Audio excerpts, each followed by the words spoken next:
السلام عليكم ورحمة الله وبركاته. أعزائي الحضور، يسعدني ويشرفني أن أترأس هذه الجلسة التي بها وبكل حق أسماء وهامات يعني متأكد أن إن شاء الله سيضيفون الكثير. واتفقنا مع المتحدثين أن تكون كلمة كل متحدث لا تتجاوز 12 دقيقة. هذه الجلسة تتعلق بحقوق الإنسان في الأديان. سوف نبدأ مع سيادة البروفيسور إيفو جيسيفيتش، وهو الرئيس السابق لكرواتيا وأستاذ القانون في جامعة زغرب. درس قانون العقوبات وقانون الإجراءات الجنائية، وهو كذلك كان سابقا عضو في البرلمان، ولديه العديد من الكتب التي تتعلق في حقوق الإنسان والحريات العامة. عنوان ورقته التي سوف يستعرضها الآن تتعلق بحرية الاعتقاد وعدم الاعتقاد كحق في كرواتيا. فليتفضل مشكورا. Thank you very much, Mr. Chairman. Firstly, I would like to thank organizers for inviting me. And then I will now speak about the situation in Croatia, about Interfaith Dialogue, and a little bit about recent or new history of my country. So my country, Croatia, was established as a new country coming from former Yugoslavia in 1990. And the birth of my country was not easy.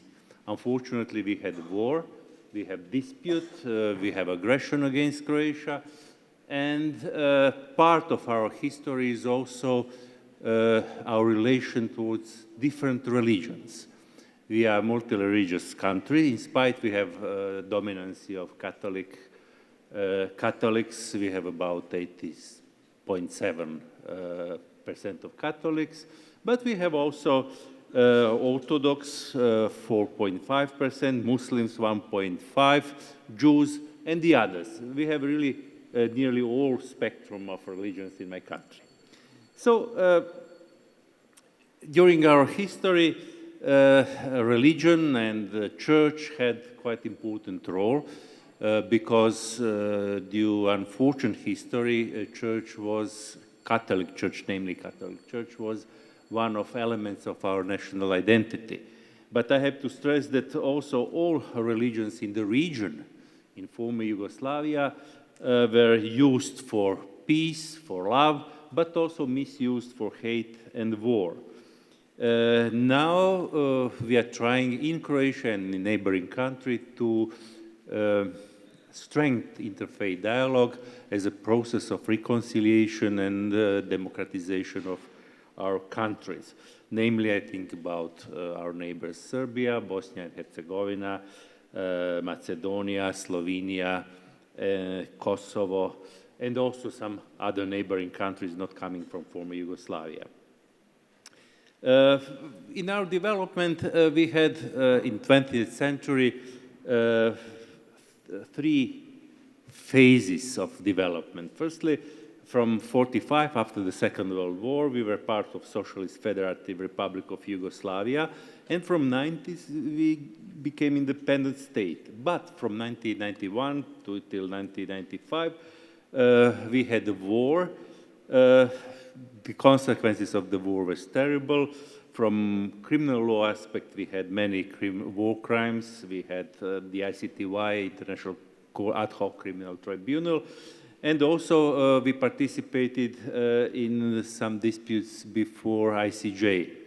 It was genocide case versus Serbia and vice versa, and also there was a case between Bosnia and Herzegovina and Serbia.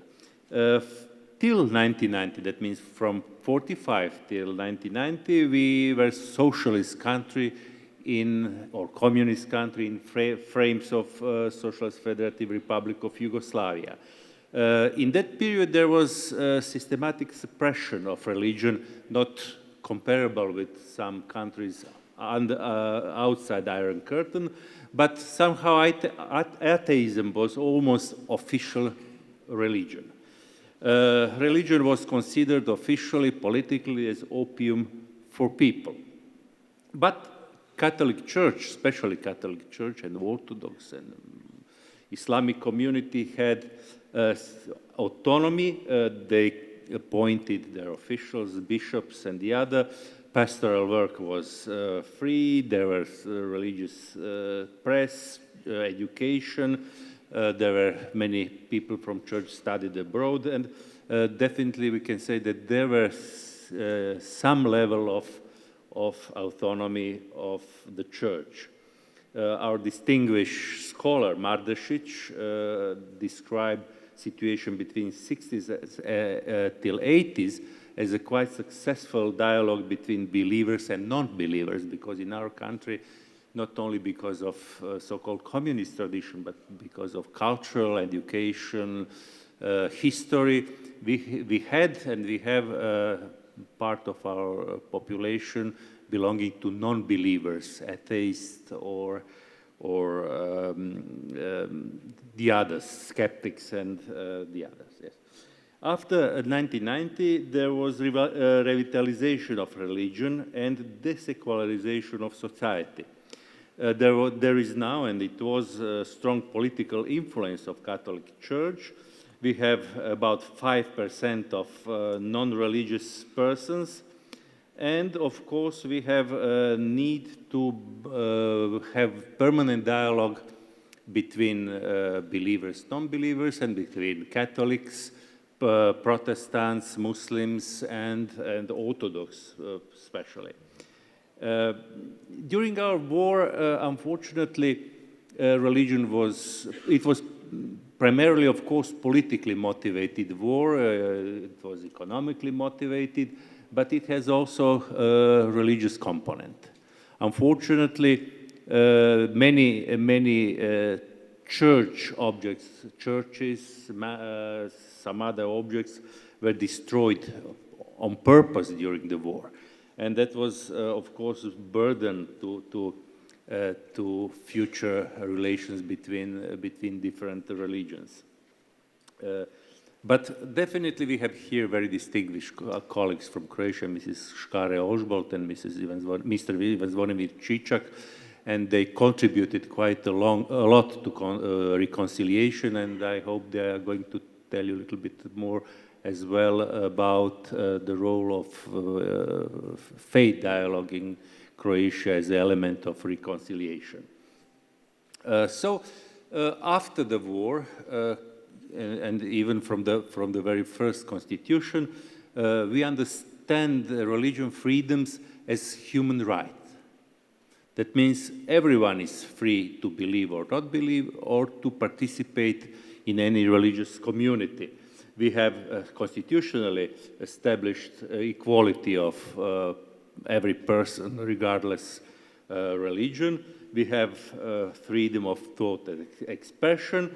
We have freedom of religion, freedom to demonstrate religion beliefs, and what is part of our tradition, we have separation of church and the state. One very important legal source of position of legal communities, especially Catholic Church, were 4 Vatican agreements, so-called 4 Vatican agreements. There were agreements between the Republic of Croatia and the Holy See from 1996, covering legal issues, cooperation in education and culture, spiritual care in military and police, and different economical issues, especially namely concerning property that was taken from the church during socialism or during communist regime. We have also special Religious Community Act that extend privileges given to the Catholic Church to to other religious communities, not all of them, because some of them are very small and they cannot practice all those possibilities, but unfortunately some of them were discriminated during the past.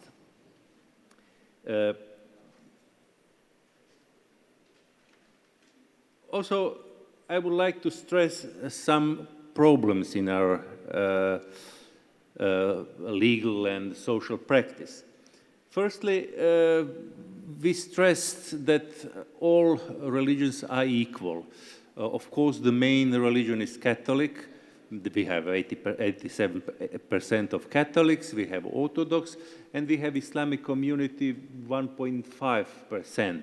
I have to stress that Islam was recognized, state-recognized religion more than 100 years in Croatia, even from the period of Austro-Hungarian monarchy, because Croatia was part of this for many centuries. So one of the important issues was how to ensure that all religious communities will have almost the same possibilities in our society. That means financing from the state, a right to practice their confession, and to educate young people, and of course to be included in our social events and the development of society. Unfortunately, not all religious communities signed appropriate agreements with the government. Aside Catholic Church, there are 14 others that signed, and we had problem with some small Protestant communities, and they even went to the European Court of Human Rights and won the case. And after that, in Croatia, the government signed agreement, even these small Protestant religious communities.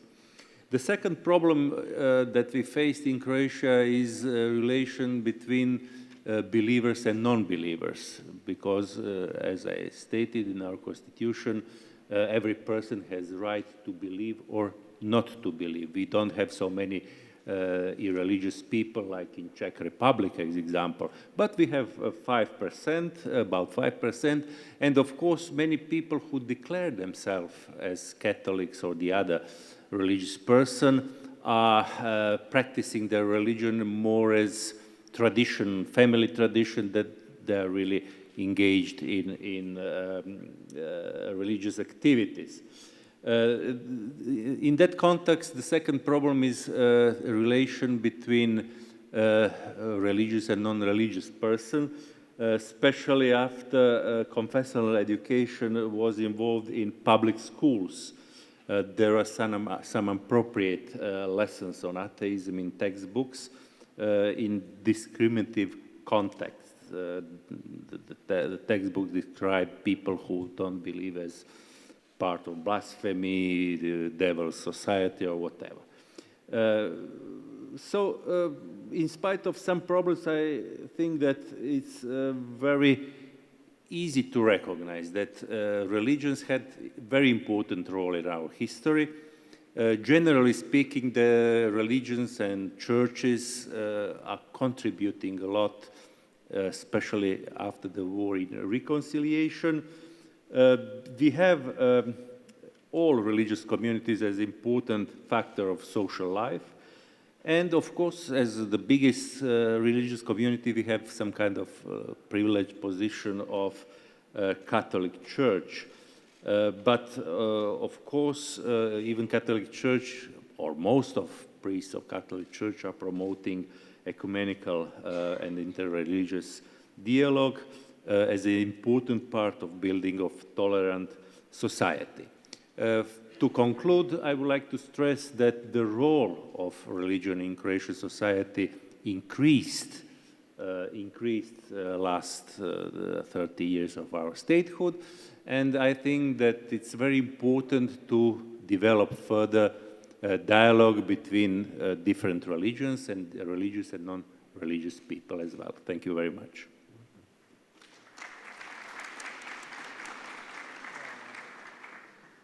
نشكر سيادة البروفيسور على هذه المداخلة. طبعا هو باختصار شديد تكلم عن حرية الاعتقاد وهل هي مكفولة أم لا في كرواتيا وفقا للدستور الكرواتي، وطبعا ورقته تعرضت لحالات واقعية وكذلك حالات واقعية هذه سواء كانت إيجابية أو سلبية إما انتهاكا أو تعزيزا لهذه الحرية.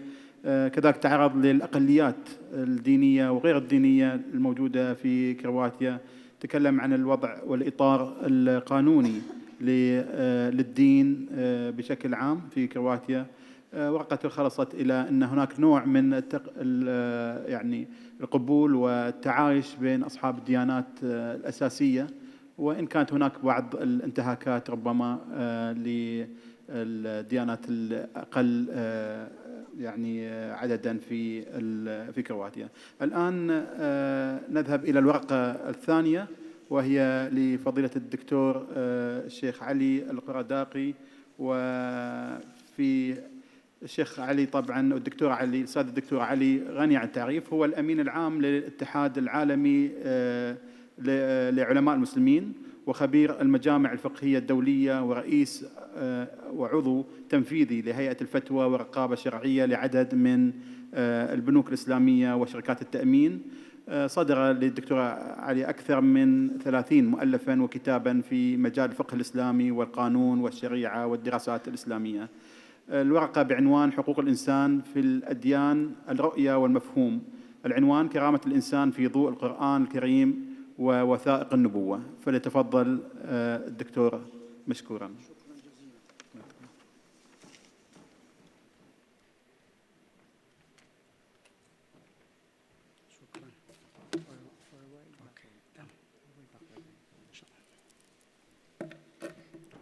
بسم الله الرحمن الرحيم. الحمد لله رب العالمين، والصلاة والسلام على المبعوث رحمة للعالمين وعلى آله وصحبه ومن تبع هداه إلى يوم الدين. أصحاب السماحة والفضيلة والنيافة، إخوة الكرام، أخوات الكريمات، أحييكم جميعاً بتحية الإسلام، وتحية الإسلام السلام، سواء كان عند اللقاء أو عند العبادة والصلاة أو عند اللقاء مع رب العالمين، تحيتهم يوم يلقونه السلام. فبهذه التحية أحييكم، فسلام الله عليكم ورحمته وبركاته. ويشرفني أن أقف أمام حضراتكم لأبين باختصار شديد أموراً لا تخفى على حضراتكم، ولكنها تأكيد لما في عندكم من هذه المعلومات. فنحن قبل أن أبدأ بمحاضرتي وكلمتي أود أن أبين لحضراتكم أننا نحن اليوم في أشد الحاجة إلى مثل هذه المؤتمرات وتفعيل هذه المؤتمرات لتكون قوة دافعة لتحقيق السلام الحقيقي العادل ولرفع الظلم عن البشرية. فالإنسان اليوم إخوتي وأخواتي الذي نحن نتحدث عن حقوقه، أصبح الإنسان نفسه مهدداً في كيانه، في وجوده، في حقوقه، في فلسطين، في سوريا، في العراق، في اليمن، في روهنجا، هذا البلد المسكين المظلوم، في معظم بلاد العالم. فلذلك علينا أن نتحدث بكل صراحة عن هذه الحقوق وموقف الأديان منها، وأن لا نكتفي ببيان المواقف النظرية، وأن ينطلق أصحاب الأديان للتنديد بهذه السياسات التي وصلت إلى استغلال هذه القضايا الإنسانية وما تسمى بالفوضى الخلاقة، أي تخلق لهم الفرص وتخلق لهم المجال للاحتلال، ربما احتلال صفري، أي دون أن يدفع شيئا، بل إنني أقول أصبح الاحتلال اليوم ربحيا، فاستغلوا هذه الفوضى. فلذلك لا يجوز لنا أن نقف مكتوف الأيدي، وإنما يجب أن نقف مع الحق أينما كان، سواء كان في عالمنا الإسلامي أو في العالم المسيحي أو في العالم اليهودي أو في أي عالم آخر. هذه واجباتنا إخوة الكرام، وهي واجبات ليست سهلة، وإنما حقيقة لها خطورة. فمن هنا إخوة الأحبة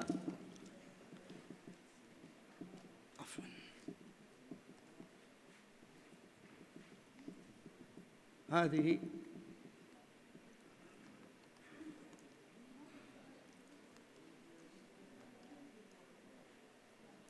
إذا كان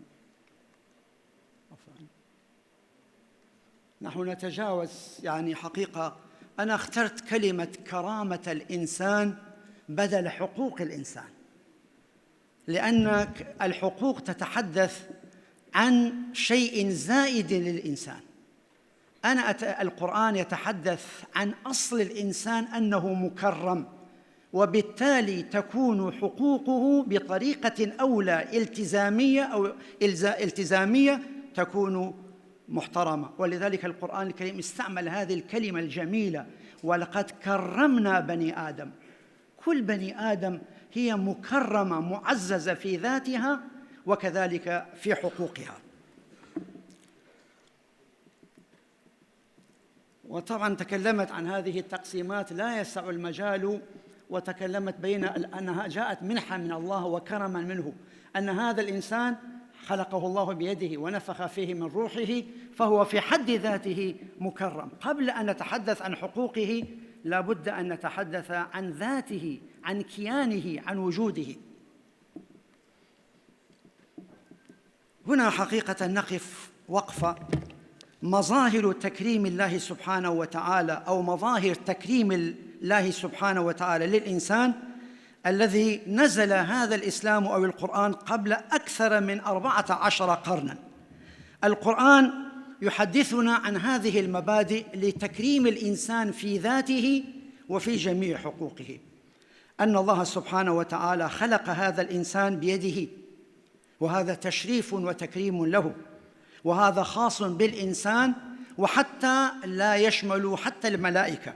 ثانياً أن الله سبحانه وتعالى خلقه في أحسن تقويم. اسم التفضيل، لا يوجد أجمل ولا أحسن ولا أعقل ولا أفضل من هذا الإنسان.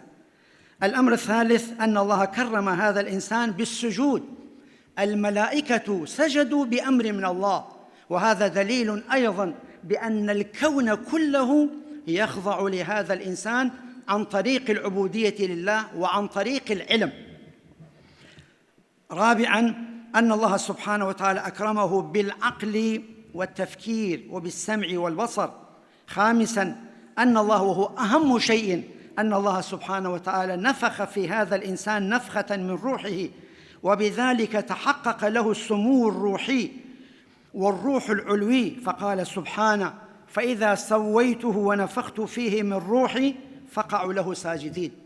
هذا إشارة كيف يستطيع الإنسان أن يتعدى أو يعتدي على إنسان فيه نفخة من روح الله سبحانه وتعالى. سادساً جعله الله خليفة في الأرض، وإذن سخر الله له كل ما في هذا الكون. إذا كان الإنسان يسجد لله فإن هذا الكون كله خاضع لهذا الإنسان. سابعاً أن الله سبحانه وتعالى كما قلت سخر له كل ما في هذا الكون. ثامناً أن الله سبحانه وتعالى حرر الإنسان من كل عبودية لأي مخلوق. ففي العبودية لله تحرر، لأن الإنسان لا يعبد إلا الله الذي خلقه فقط. ليس هناك شخص لا بسبب ماله ولا جاهه ولا سلطانه أن يخضع له الإنسان أو أن يسجد له.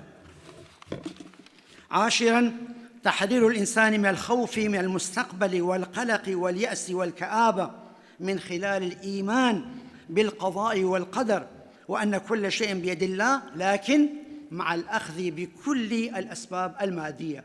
وهذه النظرة الزوجية، الفهم الزوجي اللي يتكون من أمرين: نعتمد على قدر الله، نعتمد على الأسباب، ومع ذلك نؤمن بقدر الله، يجمع هذا النظرية المتكاملة. وبهذه النظرية المتكاملة الزوجية أو الشفعية نستطيع فهم الإسلام بصورته الحقيقية. 11 احترام عقل الإنسان وتحريره من الخرافات. وأهم شيء في الإسلام هو هذا العقل. العقل الله سبحانه وتعالى جعل له حتى يستطيع الإنسان من خلاله أن يسخي الأرض ومن فيها.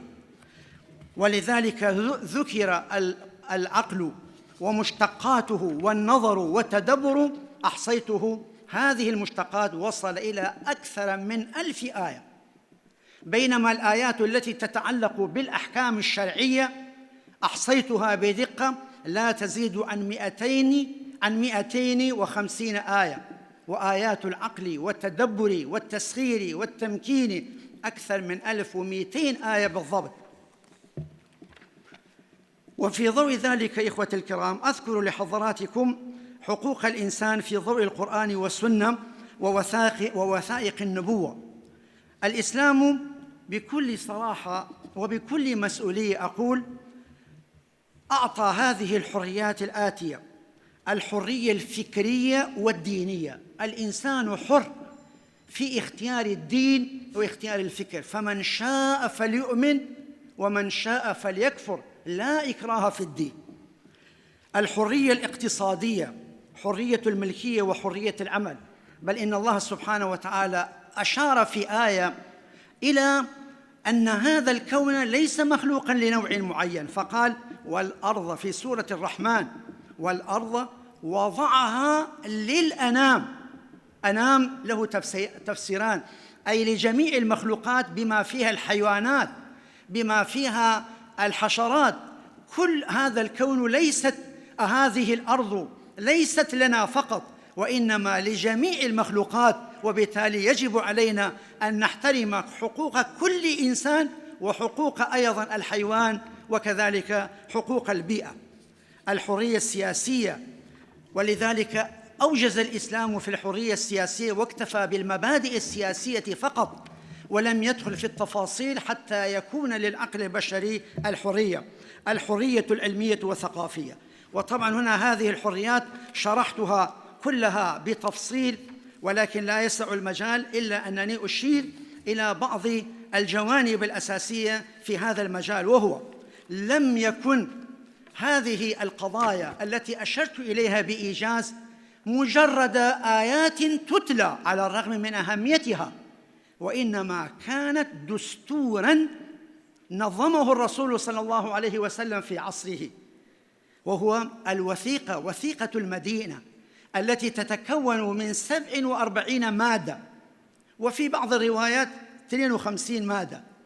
27 مادة تتعلق بحقوق غير المسلمين في المدينة من اليهود والمشركين.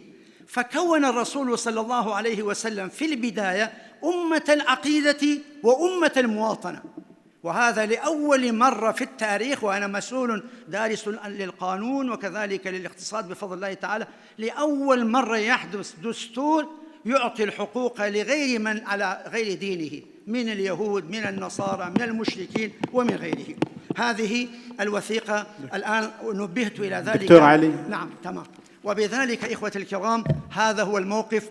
وأنا أكرر إخوة الكرام أن يصدر أيضاً منها توصية من هذا المؤتمر بمعالجة والنظر إلى إخواننا المضطهدين في كل مكان، وأن يكون هناك مواقف واضحة من مسؤولي الديانات كفاتيكان وبقية الكنائس، وكذلك إخواننا في المسؤولين عن والحاخام، أن يكون لهم قرار واضح بالنسبة للمظلومية التي يعاني منها الإنسانية جمعاء دون أي تحيز. أشكركم والسلام عليكم ورحمة الله وبركاته. نشكر فضيلة الأستاذ الدكتور علي على هذه المداخلة التي ركز فيها وأكد على أن الإنسان هو محور جميع الخطابات القرآنية، وأن التكريم الذي منحه الله تعالى الإنسان يعني واضح بشكل كبير، وأن هذا التكريم يشمل جميع الحقوق المشروعة للإنسان التي تتحدث عنها اليوم المواثيق الدولية والإعلانات العالمية في حقوق الإنسان. ألقى بعض الإضاءات على هذا التكريم بإيجاز مع مقارنة بما يعني موجود في المواثيق الدولية، وكان منهجه يعني القرآن الكريم والسنة النبوية والوثائق النبوية، وأخصها وثيقة المدينة التي تعتبر أول دستور في العالم. الآن نأتي للورقة الثالثة، ومحدثتنا الأستاذة الدكتورة مريم آية أحمد، هي رئيس مركز إنماء للأبحاث والدراسات المستقبلية في العلوم الإنسانية. الأستاذة الدكتورة مريم هي أكاديمية التحقت بمؤسسات التعليم العالي منذ 1996، وعينت خبيرة دولية في العديد من المنظمات العربية والأوروبية في مجال الحوار الديني والثقافي وتطوير استراتيجية مناهج التعليم، وساهمت في تأسيس قسم حوار الأديان في العديد من الجامعات المغربية. حصلت على العديد من الجوائز، ولديها العديد من البحوث والدراسات والكتب في هذا المجال. أستاذتنا الدكتورة مريم سوف تتكلم عن قيم الأديان في ظل أزمنة انتهاك حق كرامة الإنسان، فلتتفضل مشكورة. شكراً السيد الرئيس. بسم الله الرحمن الرحيم، والصلاة والسلام على رسوله الأمين سيدنا محمد وعلى آله وصحبه أجمعين. الحضور الكريم، العلماء والعالمات الأفاضل، السلام عليكم. بداية يسرني أن نتناول اليوم في مركز الدوحة الدولي لحوار الأديان الذي قدم الكثير لهذا المجال في العالم الإسلامي، والذي يعتبر فعلا سبقا في إطار الحوار الديني والمفاهيمي لتطوير الحديث عن العلاقة بين الدين وبين الإنسان. اليوم نناقش موضوع مهم جدا، وهو موضوع الحوار بين الأديان وحقوق الإنسان. أظن أن المجال لا يسمح بالحديث عن الرؤى والمفاهيم من خلال الرؤية التنظيرية بدون معزل عن إعادة قراءة هذه الرؤى والمفاهيم من خلال دور أتباع الأديان والقيادات والزعامات الدينية في تطبيق النص التنظيري على أرض الواقع. وبالتالي السؤال الذي يطرح نفسه بشدة علينا اليوم: لماذا تتكرر هذه اللقاءات في القاعات المغلقة بين أتباع وقيادات وزعامات أهل الأديان والملل والنحل، بينما هناك شبه صمت معلن عن دمار النفس لكرامة إنسانية هي كرامة مشردة مهجرة يقع عليها الحصار من قبل الاستبداد والقوى السياسية الكبرى، تقع في منطقة واحدة من الجزء هذا العالم، وهي منطقة العالم الإسلامي. هناك معلن عنه في إطار المنابر والمحافل الدينية، نخبر أبناءنا بأن القيم والدين يدفعنا للحديث عن كرامة الإنسان، لكن هناك مسكوت عنه حين يتعلق الأمر بجهة واحدة متمركزة في منطقة معينة من هذا العالم. هذه الجهة اليوم هي التي تئن ويصرخ الملايين من المدمرين نفسياً ومن المنتهك عرضهم وممن جوعتهم الحروب وشردتهم وهجرتهم قسراً عن بلدانهم، يستغيثون بنا عشرات المرات في اليوم دون سماع إجابات منا. فهل هذا هو دورنا نحن كزعامات وقيادات دينية في حل النزاع وفق دبلوماسية دينية يكون لها طرح واحد، مطلب واحد، بلغة واحدة، في زمن واحد، تقدم للدوائر القرارات السياسية الكبرى لرفع المظالم عن المنكوبين أو عن المنتهك كرامتهم في العالم الإسلامي. إذا لا حوار ديني واقعي من دون مساهمات عملية.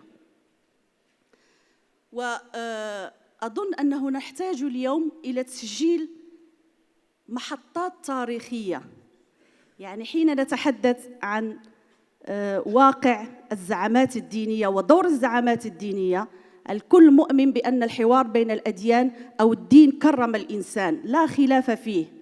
ولكن هل فعلاً توحدت شبكة الأديان على شتى تلاوين انتماءاتها وعقائدها ومذاهبها في تقديم مطالب قوية تدافع عن حق الإنسان؟ هذا هو السؤال الذي ربما سنسأل عنه من قبل أجيال ترى هناك تناقض في العطاء. نحن ندعوهم على المنابر، لكن هناك تقصير منا من جهة الفعل والفعل الواقعي في المجتمع وفي حل هذه النزاعات.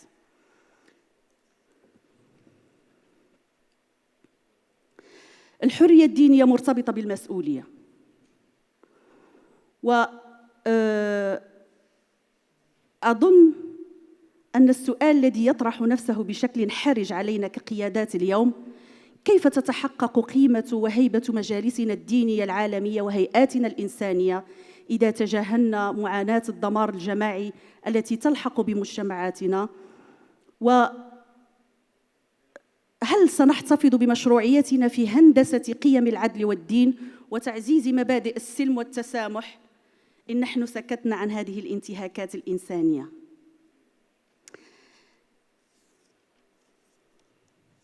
وبالتالي اليوم حين نتحدث عن دور الأديان في حماية الكرامة الإنسانية داخل منظومة السلم الدولي، علينا أن نستحضر أسباب لقاءاتنا المتكررة داخل فضاءات هذا المركز العتيد بالدوحة، وعلينا أن نستوعب واجباتنا والتزاماتنا اتجاه هذه اللقاءات المتعددة لنستثمرها في خيرية الفعل والحضور.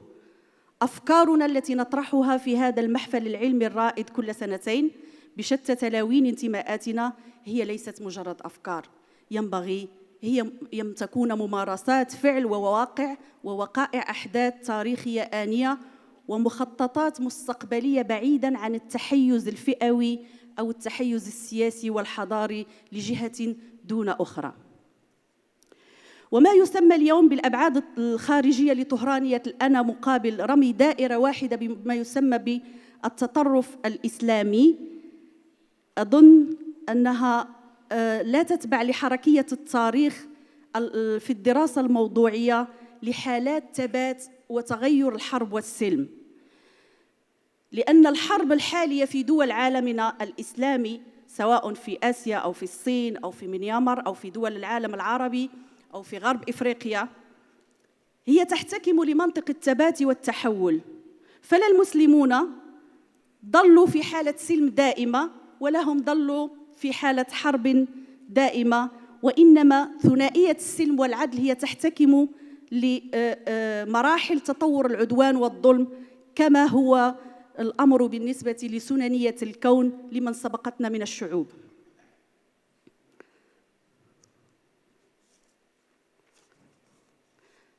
البعد الديني لثقافة السلم الإنساني في العلاقات الدولية يحتكم لمفاهيم معنوية ولغوية غامضة التداول. اليوم في ظل التصور المتشابك لأبعاد موازنة قضايا السلم العالمي تتفرغ توزيع جدلية الخطابات الدينية حول ثقافة السلم بشكل مجزأ بين الشعوب، ونحتاج اليوم أكثر من أي وقت مضى إلى إعادة صياغة طرح أسئلة جوهرية عن ماهية عن ثقافة السلم الإنساني. السلم أيها الحضور الكريم والكرامة هي لا تتجزأ. السلم هو تعريف عام، والقيم لا تعرف التحول. القيم ثابتة والدين ثابت، وتوازن سياسة المصالح السياسية هي التي تتغير وتتحول حسب الظروف. فنحن إما أن نكون مع القيم أو لا نكون. لا يمكننا أن نتحدث عن ضغط لظروف سياسية تحتكم إلى دولنا أو مصلحات معينة سياسية. هذا في جزء مخصص لأهل الأديان. الحكمة تقتضي بأن العنف والسلام خصائص هيكلية وكامنة في كافة الثقافة، لا تحتكم إلى إلزامها بثقافة دون أخرى. وبالتالي فثقافة السلام ليست مبنية على ثقافة الحقوق فقط، وإنما هي ثقافة واجبات، بحيث لا يمكن أن تخدم دين ضد دين، ولا فئة ضد فئة، ولا طائفة ضد طائفة، ولا ثقافة ضد ثقافة، ولا شعوب ضد شعوب أخرى، لأن الأبعاد الإنسانية ببساطة تتجاوز الفئوية الضيقة وتحتكم لمبدأ القيم المرتكزة على السلام الإنساني الحضاري. ومن هنا يمكن أن ننتقد سياسة الجزئية والاختزالية التحيزية الضيقة في تناول البعد الدبلوماسي الديني الإنساني الدولي، من حيث صمت العديد من القيادات والزعامات الدينية عن إدانة المواقف وإعطاء الأحكام الجاهزة المعقدة والمركبة ضد جزء معين من هذا العالم اسمه العالم الإسلامي، مما يحول دون الفهم الصحيح لأجيال صاعدة متلونة الانتماءات تحسب هذا الحكم التنميطي واقعي وتبثه لها القنوات الإعلامية ليل نهار، وتزكيه بعض المؤسسات الدينية المعتمدة بالانحياز للصمت الممنهج. هذا الحق الإنساني لصون الكرامة المنطوق به تنظيراً من مصادر الوحي والمسكوت عنه واقعاً يرسم خارطة طريق جديدة لمآلات دبلوماسية الدينية، ويحجم أدوارها التي لا يمكن أن تنحصر فقط في المساعدات الخيرية التي تقدمها الهيئات الدينية من دون دعم إصلاحي لمنظومة المفاهيم المغلوطة المكتسبة ضد دائرة معينة من جزء هذا العالم.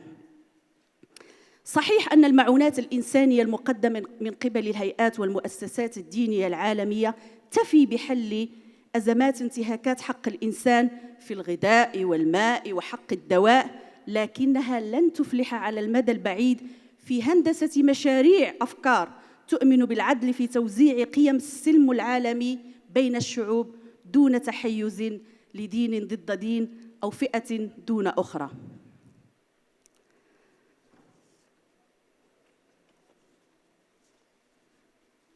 أظن أنه آن الأوان للحديث عن دور زعامات وقيادات دينية في إرساء دعائم السلم وحفظ وصيانة حق كرامة الإنسان وجذب موارد الخلاف نحو مدارات الائتلاف بتفكيك المنهج الترابطي لتلاتية عناصر بنية الكرامة الإنسانية، فالكرامة الإنسانية لا تتجزأ وهي تحتكم إلى تلاتية الحق والحرية والإرادة. هذه الكرامة لا يمكن أن تخضع لازدواجية معايير خاضعة لمصالح سياسية كبرى تحت ذريعة ضغط الحالة التحيزية العدوانية المؤقتة. فادعاء حماية الحق الإنساني العام مسؤولية دينية وقيمية لا تقبل تجزيء لمقوماتها وفقا لمبدأ التحيز الذاتي سواء للعقيدة أو المذهب أو توازن مصالح أديان أو توجهات سياسية على حساب الأخرى.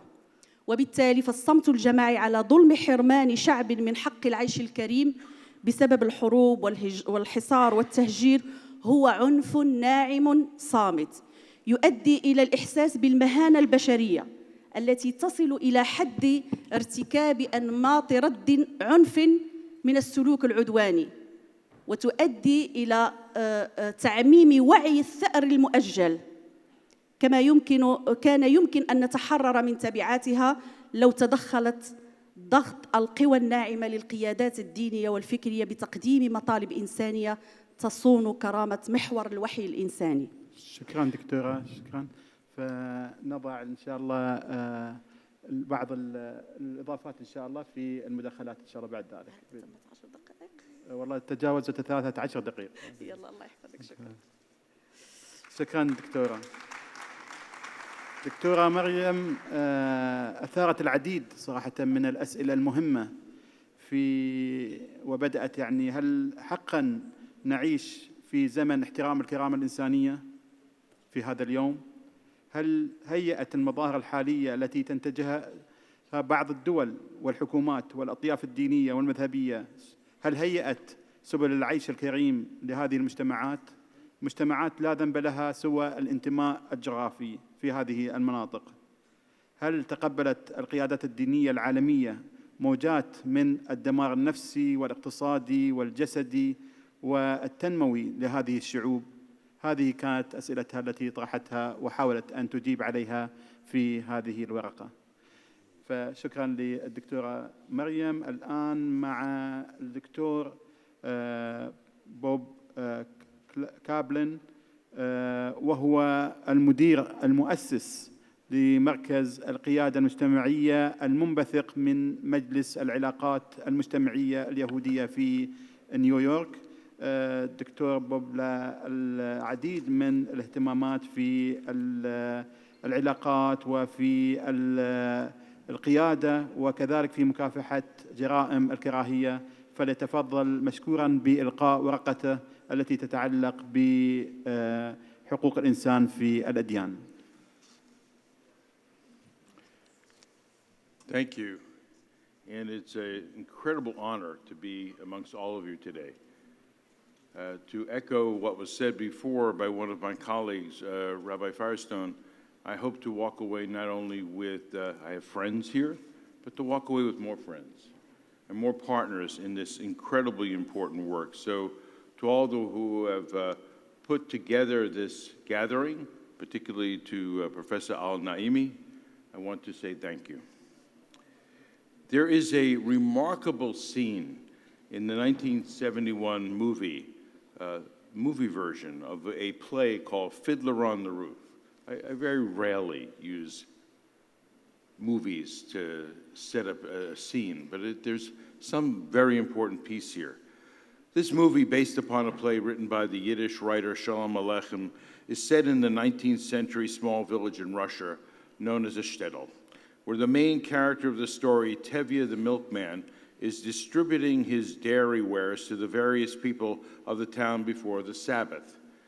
As inhabitants of the town arrive to purchase goods, an agent of the rabbi, due to his learning and practice, the most honored person in the village hierarchy, shows up and is provided a larger quantity and quality of Tevye's wares.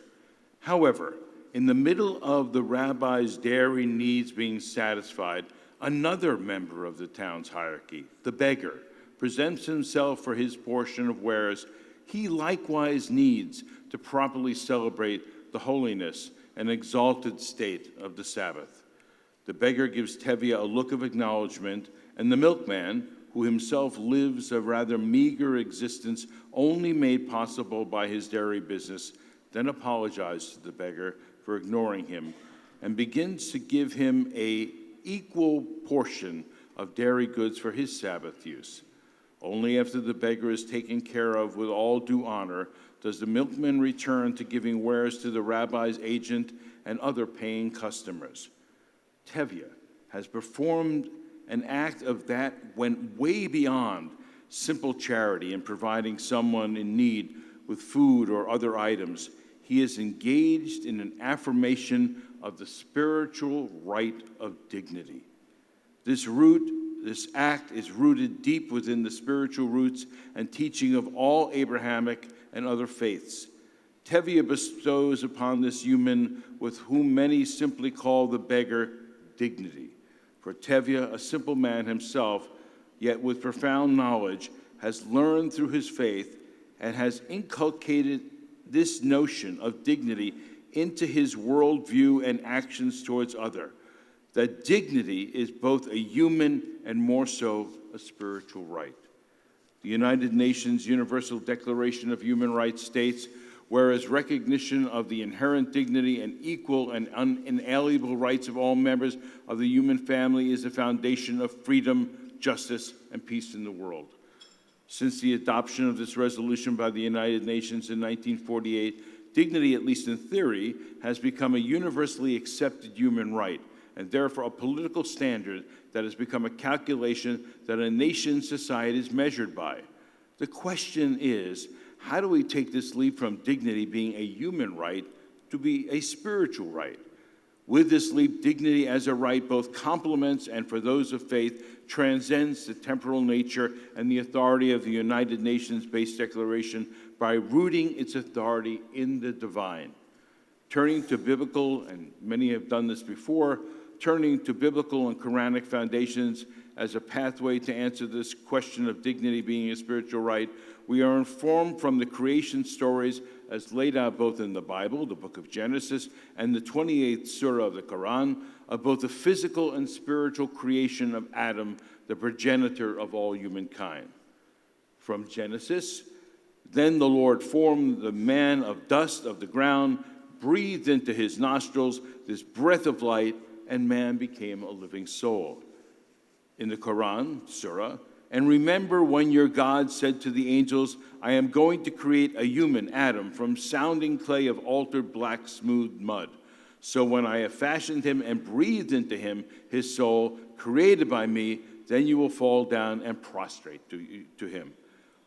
Through these scriptural narratives, we come to understand as foundational to the very core of the belief systems of the faith that man is not simply a next stage of physical creation with sparks of the divine hidden within its spiritual DNA. Through these scriptural narratives, man is notably set apart since the very act of creation of humankind, as singled out in connectivity with the Creator and imbued with the breath of divinity itself. The Ruach, or the Hebrew, or divine breath, as described in the Hebrew original of the creation story, that brings life to this creation of clay or dust, sets this unique creation called man into the position of being able to recognize or connect to the divine sparks in all aspects of creation, and most of all, within his fellow human beings. Therefore, if God, without question, is deserving of dignity, that part of creation created in his image, imbued with his divine breath, likewise requires a similar reaction. This recognition of man's connection to the divine takes this notion to a level that transcends the nation state or human legislation to the recognition of the divine origins of dignity, a human and spiritual right. The nature of dignity being a spiritual right therefore predicates that all interfaces with the other needs to ensure their dignity. Ensuring the dignity of the other is one of the most powerful yet least understood forces affecting the ability to solve problems geopolitically, communally, spiritually, or on a personal level. As exhibited in the Tevye story, the right of being treated with dignity does not belong only to those who have an elevated stature within a society. It belongs to all creation, no matter of their standing with the hierarchy of society they live in. In the Talmud, the oral law, the Ketubot 67b, that examines the notion of tzedakah, or charity, it is noted you are commanded to provide the poor person with what the poor person lacks. The Talmud goes on to emphasize that tzedakah, or charity, goes beyond providing a person with their basic needs. The essence of tzedakah is in maintaining their dignity. The sages of the Talmud note that if the person now in need is from wealth, we are commanded to restore him to his former wealth, for this is what he lacks. One of the great sages of the Talmudic era, Hillel the Elder, himself identified for a life in poverty, illuminated the obligation in maintaining dignity as to ensure that a person from a wealthy family now receives a recipient of tzedakah to be given a horse and other aspects of the former status to restore his honor and dignity. This divinely inspired imperative transmitted to Tevye through his faith led him to understand the obligation to maintain the human and spiritual dignity of the other, no matter who they may be. Implied, however, in the story are implications of the violation of that dignity. The beggar who is not afforded dignity is therefore excluded and not seen as an equal partner in the spiritual and societal map of the world he operates in. In order for the societal map to be maintained and the dignity of the other, whoever that other may be by the station of life, must be maintained.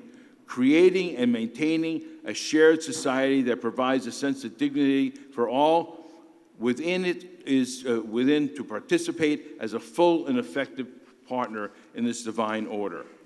Violating the dignity of the other creates an equation of relationships that predicates conflict.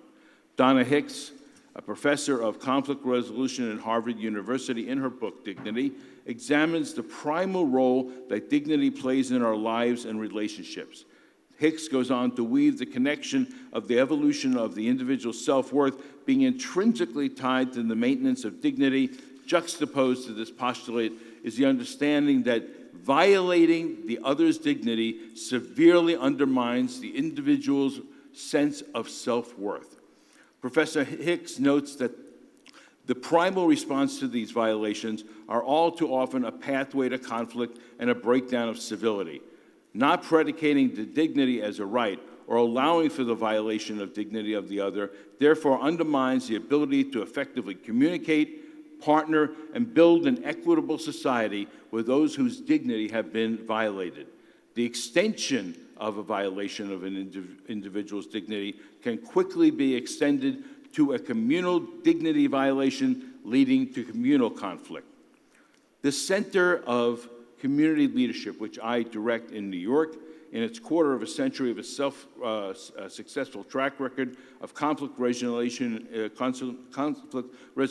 New York, began its work 2 years after a pivotal moment in race relations in New York City. In August of 1991, the Crown Heights section of Brooklyn was shaken by 3 days of rioting and communal conflict. The neighborhood, for the first part of the 20th century, had been populated primarily by white ethnics from the Jewish, Italian, and Irish communities.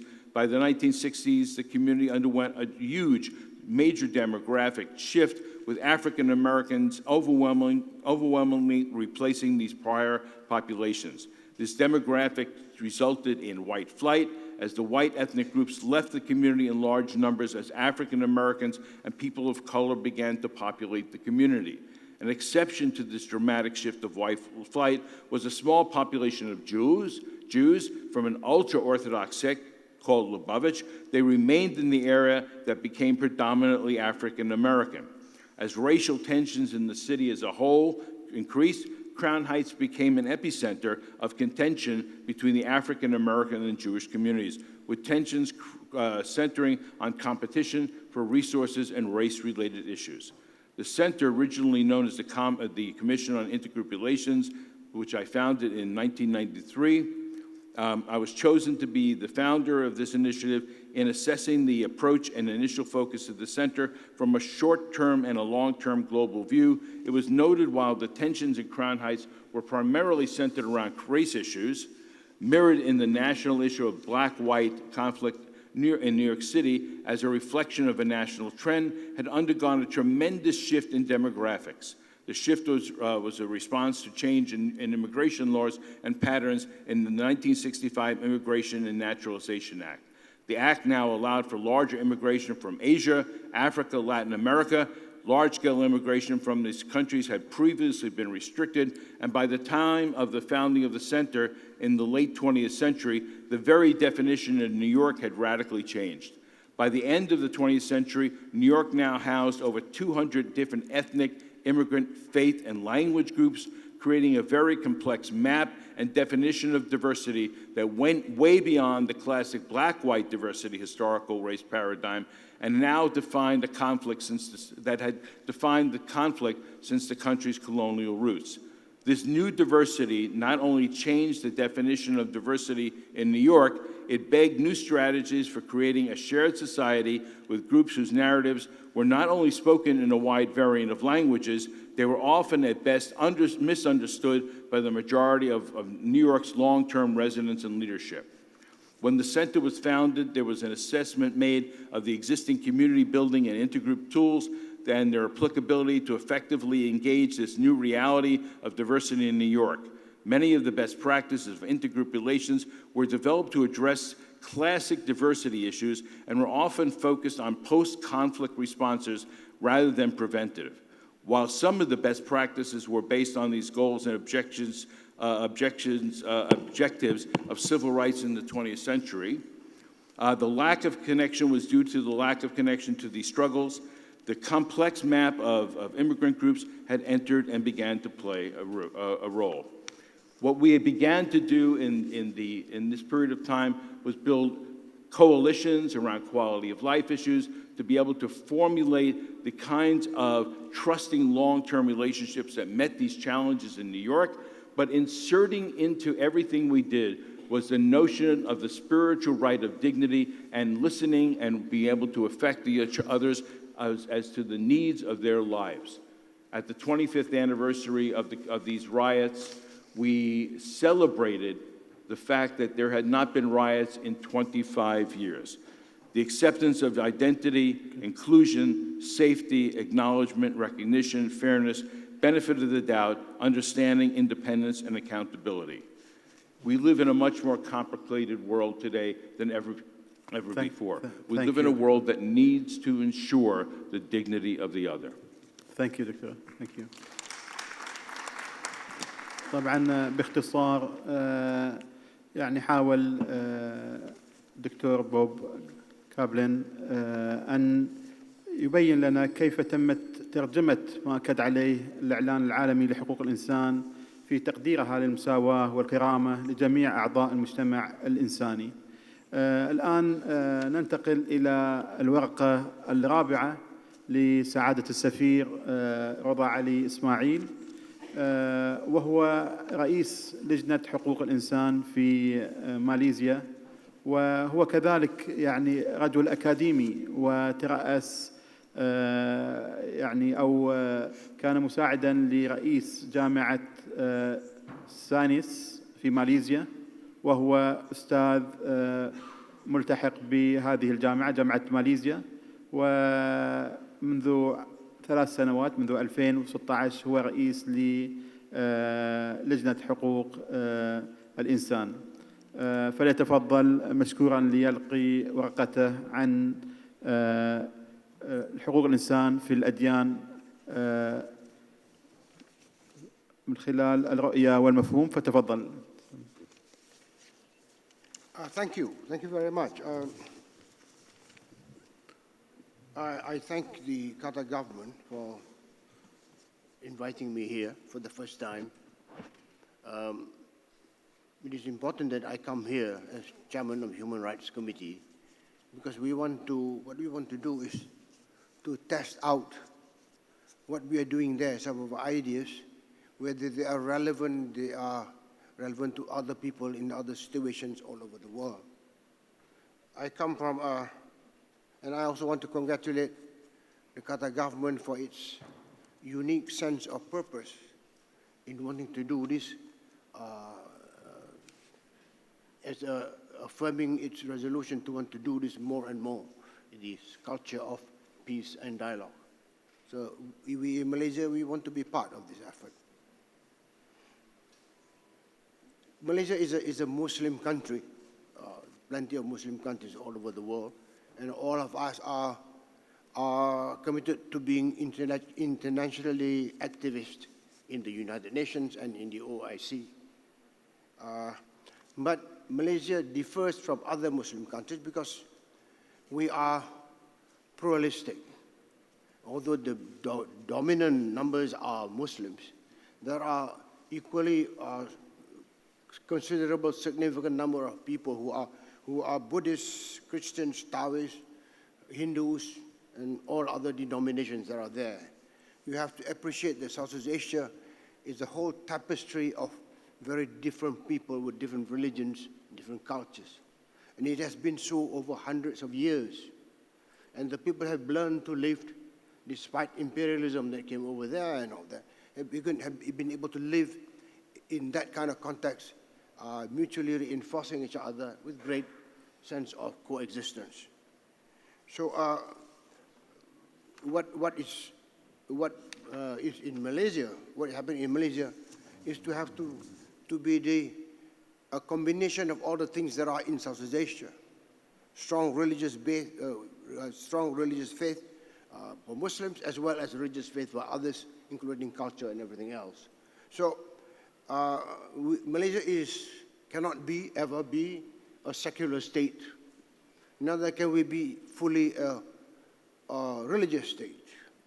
We have Sharia, we have civil laws that operates our lives. The Constitution of Malaysia, based on the Malayan Constitution, deals with this pluralism.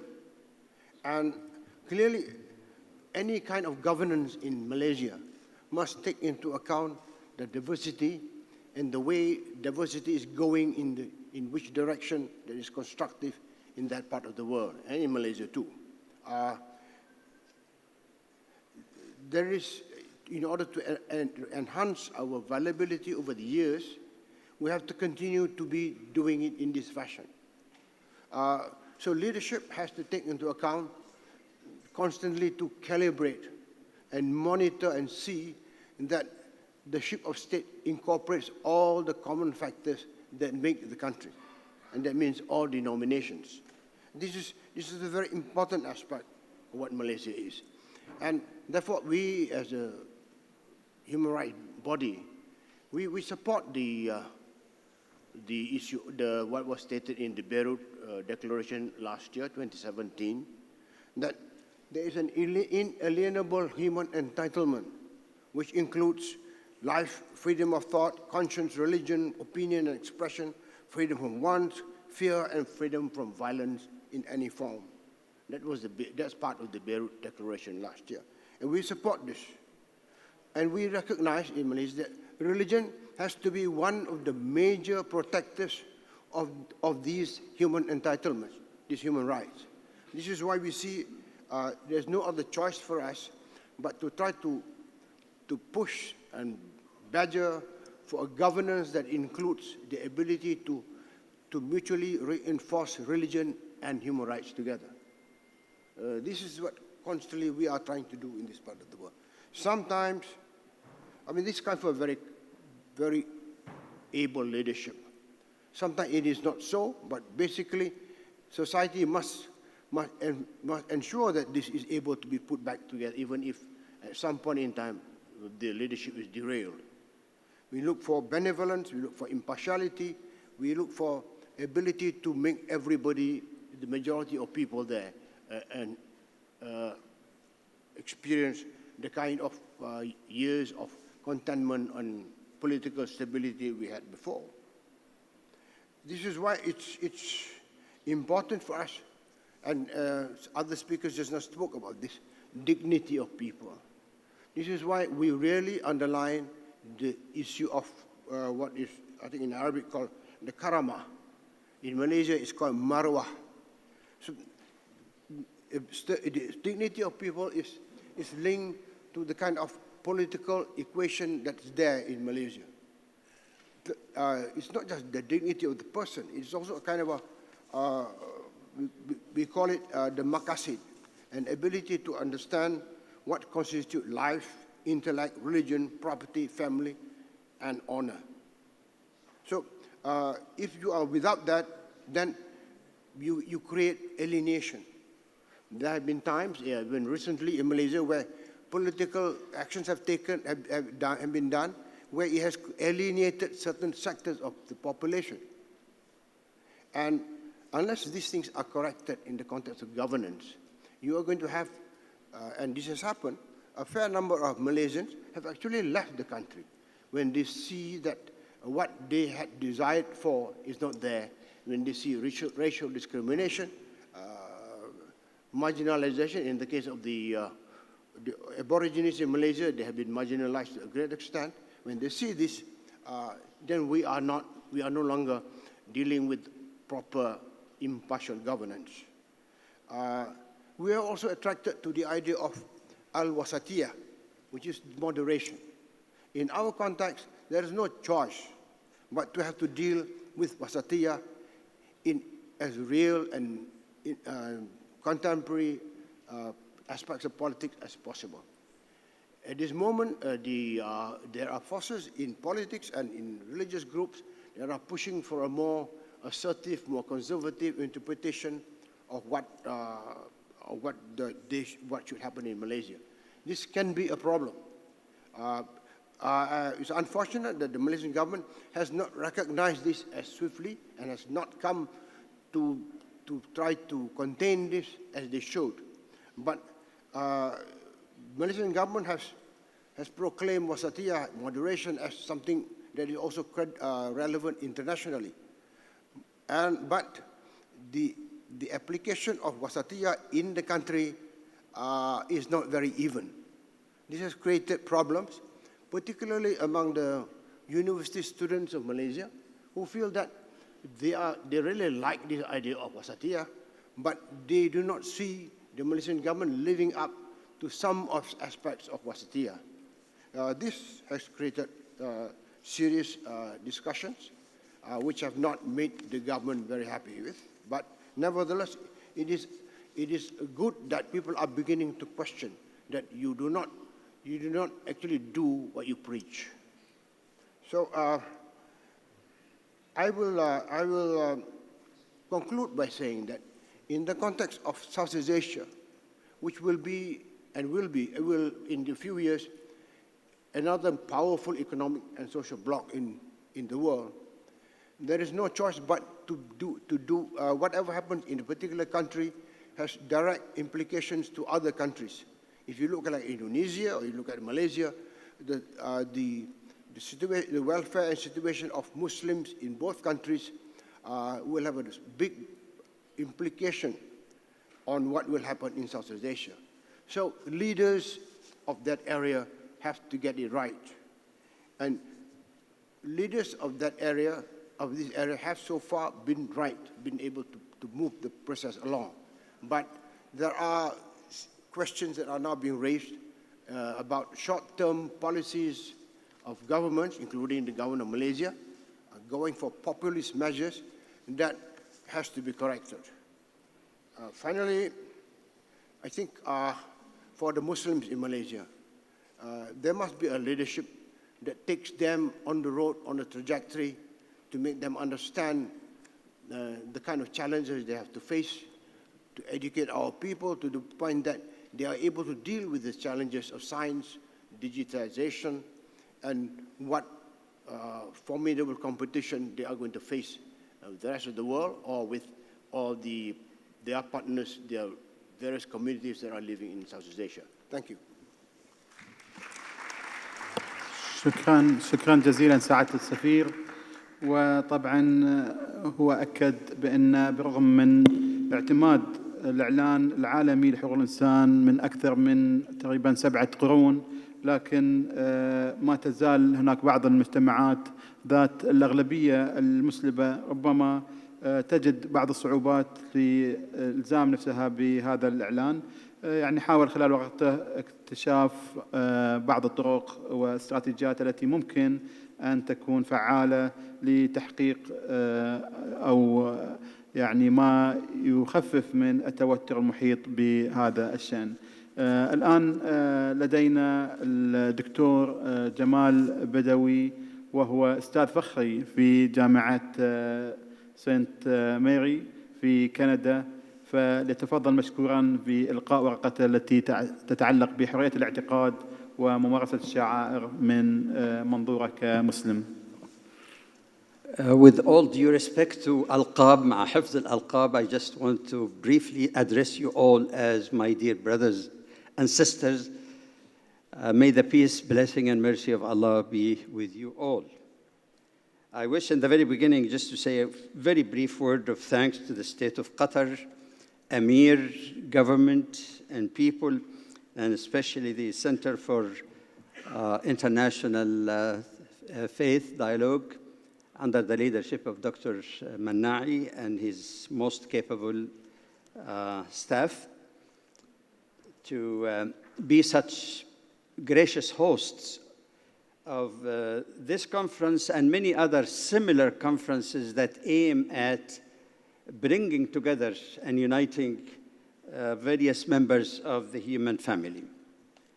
In the context of such an inclusive, universal interfaith conference, and with the broader definition of the terms such as faith and religion beyond the conventional limits.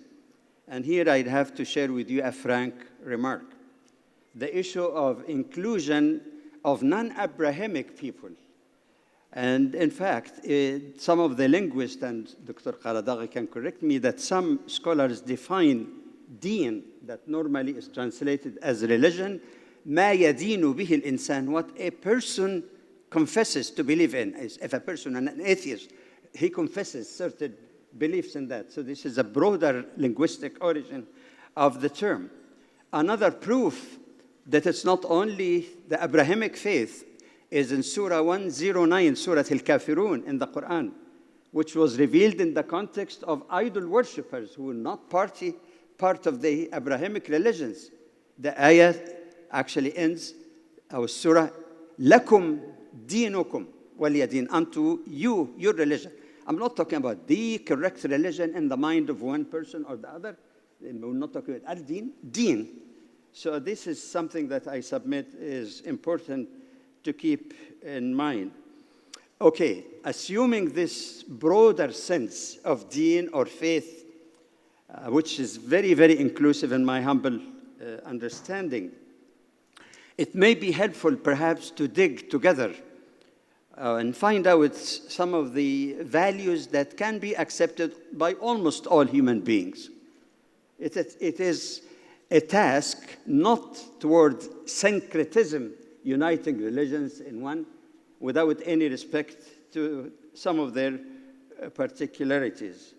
I kept thinking about that, and I found myself in agreement with Dr. Ali's presentation in particular, and with many other speakers, that we are, without seeing their papers, in fact, it is fascinating that we are all on the same wavelength. And my conclusion actually was to choose human dignity as the core of my paper, as the foundation even of aspects like freedom of expression or freedom of religion. Let me begin first with just very quick review, which is very much similar to what Dr. Ali actually addressed, but in fact with a remark that the concept of human dignity started before the human being was created. I think it was mentioned also in more than one occasion that even before Allah created Adam, he announces to the angel that he's going to create a human. He instructs them that once he creates that human, فَقَعُوا لَهُ سَاجِدِينَ, prostrate, of course not prostrate of worship, prostrate of respect to that human being. It is also before the creation of the human that Allah subhanahu wa ta'ala made everything in the service and benefit of that human. وَسَخَّرَ لَكُم مَا فِي السَّمَاوَاتِ وَمَا فِي الْأَرْضِ جَمِيعًا. Allah made everything in heavens and even on earth and heavens for the benefit of the human being. And it came after that, of course, the question of prostration and refusal of Iblis, who was not of the angels, but was with the angels, as Surah Al-Kahf, the 18th Surah, Ayah 50, describe Iblis, kana min al-jinn. He was not of the angels, but one of the jinn, which is a different type of creatures. You will go further as you move on the originality and importance of that concept of dignity that Allah subhanahu wa ta'ala lavished the human race of his bounties, ظاهرة وباطنة, hidden and apparent. And that is why actually you see the most quoted ayah in the Quran that sums up this notion, وَلَقَدْ كَرَّمْنَا بَنِي آدَمَ إلى آخر الآية, that's in Surah Al-Isra, the 17th Surah. Indeed, we ennobled, or you can translate it, or bestowed dignity on the human being. Now, with this, and I haven't covered all areas like Dr. Qaradaghi, Jazahullah khair. So I think that qadr is enough to show the profound concepts of human dignity, and maybe the reason that I humbly suggested that or took my position to relate everything to human dignity. Everything else is either a manifestation or indication of that human dignity. Now, 4 areas of application or manifestation I wish to share with you, again briefly. Of course, the most important, not only in terms of the hierarchy of the maqasid al-sharia, the supreme objectives of sharia, I could have presented it actually, and I did once, to present the notion of freedom along the line of the maqasid al-sharia. How can we document each of these in the Quran and the Sunnah of the Prophet sallallahu alaihi wasallam? In any case, the first and most important, even to other people, is the freedom of belief and worship. We heard before reference to the very famous ayah in the Quran, Surah Al-Baqarah, La ikraha fi din, no coercion, not compulsion actually. Coercion is even more delicate and more illustrative. But that's not the only one. As Dr. Qaradaghi also said, and that's part of my paper, that the will to reject belief is mentioned in the Quran alongside with the will to accept belief. وَقُلِ الْحَقُّ مِنْ رَبِّكُمْ فَمَنْ شَاءَ فَلْيُؤْمِنْ وَمَنْ شَاءَ فَلْيَكْفُرْ. This is a clear indication it is up to the person to believe or reject faith. There could be nothing more illustrative of that. We find also several ayat in the Quran instructing the Prophet ﷺ to invite people peacefully. You can check in the paper for the specific quotations on that.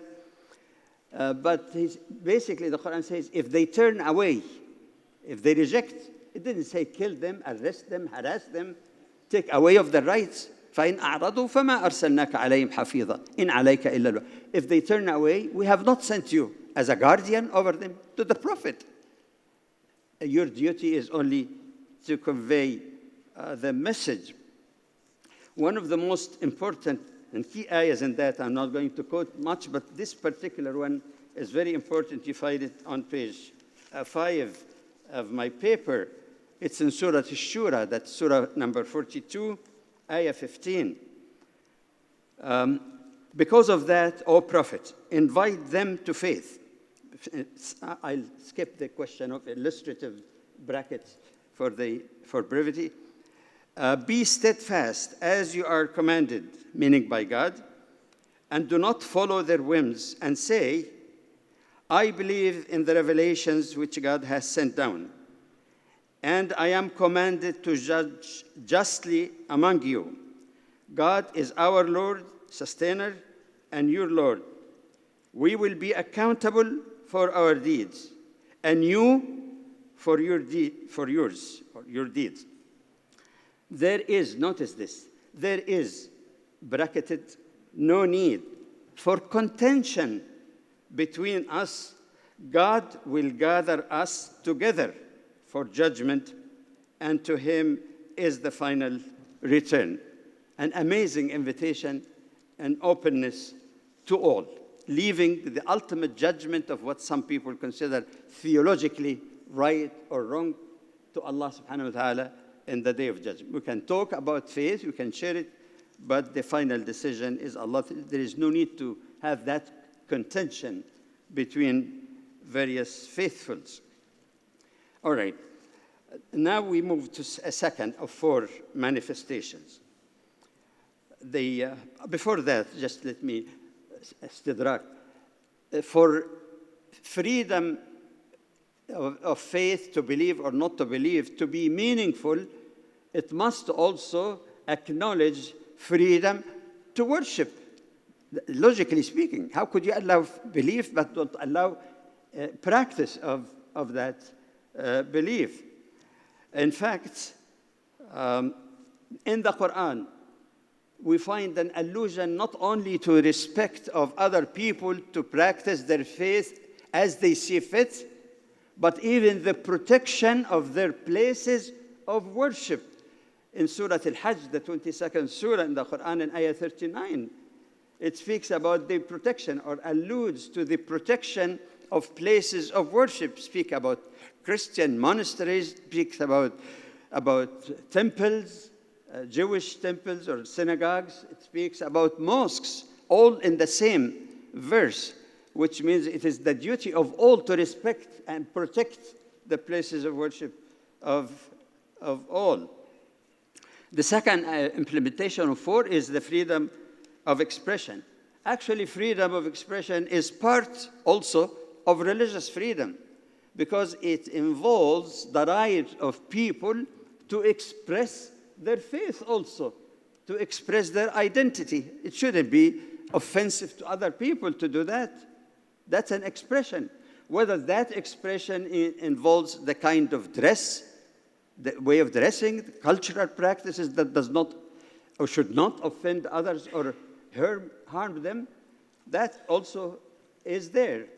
But on another level, in fact, we find that the freedom of expression is one of the bounties that Allah gave to the humans. In Surah Al-Rahman, the 55th surah in the Quran, عَلَّمَهُ الْبَيَانِ, when Allah speaks about creating the human, it says عَلَّمَهُ الْبَيَانِ, He taught the human, meaning the more complex ways of expression that goes beyond other creatures. So it is not created to be put on the shelf. It has to be manifest also in the lives of people. Okay? But when we speak also about freedom of expression, like any other freedoms, nothing is totally unqualified, nothing is totally absolute. For example, in many countries, including my own country of residence now, Canada, and maybe other countries have similar things, there are, first of all, legal boundaries of freedom of expression. It does not include slander. It does not include inciting for hatred, which oftentimes becomes incitement to violence. But even if something is not specified by law, we know that many professional organizations self-regulate also the freedom of expression, as the case, for example, of the professional organization, physicians, the lawyers, and others. So it is not really arbitrary restriction by tyrants on freedom of expression. It is actually making it more meaningful. Aside from these two, there is also the question of human decency and civility. Insulting, for example, the scriptures or symbols of other religions without any redeeming value is not the same as making objective criticism. The Quran itself refers to and does not shy away from mentioning the critiques that people made of Islam, but it responds to them. The third level, the right of peaceful and just, very important, maybe just and peaceful coexistence with others, to live in peace. I only give you the reference to that. I think I mentioned in the paper also in Surah 60, Mumtahana, the verse number 8, but basically tells Muslims that with respect to those people, and by the way, it didn't say Abrahamic, people in general, لا ينهاكم الله عن الذين, that Allah does not forbid you from treating them in kindness and justice, so long as they don't fight you because of your religion or drive you out of your home. Aggression or oppression. If they abstain from that, no problem at all in terms of just and courteous and respectful treatment. Finally, human dignity also, or this respect of the human dignity implies of necessity respect of the right of minorities. I don't like the word minorities like some do, but I mean by that minorities, whether they are religious, racial, ethnic, gender, or whatever it is. That is. شكرا دكتور. شكرا دكتور. نعم. شكرا جزيلا. جزاكم الله خير. طبعا ورقة الدكتور جمال إن شاء الله إذا كانت هناك بعض الإضافات سوف نستغلها من خلال المداخلة، لكن هو بكل تأكيد أكد على كيفية احترام الدين الإسلامي على الكثير مما يتعلق بحقوق الإنسان من حرية العقيدة وممارسة الشعائر وحرية التعبير المرتبطة بشكل كبير بهذه الحرية، وكذلك بالعدالة وتأكيدها على احترام حقوق الأقليات. الآن نترك المجال لكم أيها الحضور الكريم إذا لديكم مداخلات تتعلق بهذه الجلسة. أتمنى يعني من لديه سؤال أن يوجه السؤال إلى الشخص المقصود، يذكر اسم الشخص المقصود، وإذا كانت هناك مداخلة ألا تزيد المداخلة على دقيقة واحدة. لذلك يعني نترك المجال لعدد كبير من المشاركين يعني التحدث وإعطائهم الفرصة. لدي مجموعة من الأيادي التي ارتفعت. نبدأ من الأمام المنتصف. من لديه الميكروفون؟ والله دكتور يكون خل انت. Which one? This one. السلام عليكم. دكتور هنا على يسارك. على يسارك. الميكروفون هناك لو تسمح. نعم. هناك. مساء الخير. نعم تفضلي. اسمي جود المبيضين من الأردن، أصغر روائية عربية. السيدات والسادة، بالبداية أود ممكن تقربين المايك؟ تمام. بالبداية أود أن أشكر دولة قطر الشقيقة حكومة وشعبا وأميرا، وأيضا أن أشكر جميع القائمين على تنظيم هذا المؤتمر الذي يجمع كل البشر تحت غطاء واحد وهو الإنسانية.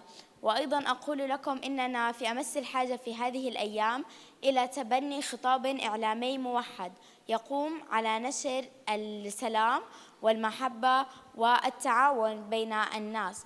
وأيضا هذا الخطاب يستغل عصر التكنولوجيا لإرسال رسائل لأجيالنا مفادها أن السلام مطلبنا جميعا، وأيضا أنه يجب على الجميع أن نتحد وأن نتكاتف شعوبا وقادة لكي نقف في وجه طيور الظلام، وأيضا لكي نقف في وجه الأفكار الظلامية ونحاربها بالفكر المعتدل. فجميعنا نعلم بأن العنف والتطرف مصدرهما أفكار عنيفة متطرفة تلوث العقول وتقتل الشعوب وتدمي القلوب، فلا يمكن أن نحاربها بالسلاح ولا بالعتاد، وإنما التصدي لها بالفكر المعتدل وتقبل الآخر لبناء جيل يؤمن بقيم التسامح والوسطية بعيداً عن شكراً على هذه المداخلة الطيبة وهذه الرسالة الجميلة. تفضل المايك هنا لو. نعم.